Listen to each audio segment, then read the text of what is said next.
So, ito yung inedit nating letter, no? May letter na tayo, pero ginawa natin i-edit ulit. No, kasi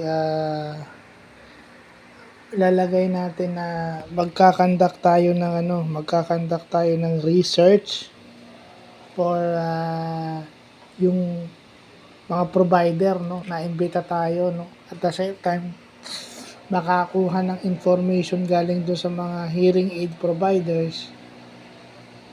Simulan natin sa new gen, ano? Simulan natin sa new gen na nagpunta na tayo ng Audibly, ngayon new gen naman ang pupuntahan natin. No, so para maayos, so sana nandiyan si Press bukas.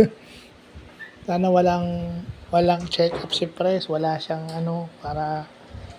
para makita natin siya, para mapapirmahan tong letter na to. Dinagdagan ko lang kasi hindi na tayo pupunta ng new gen para rin mag-interview din about yung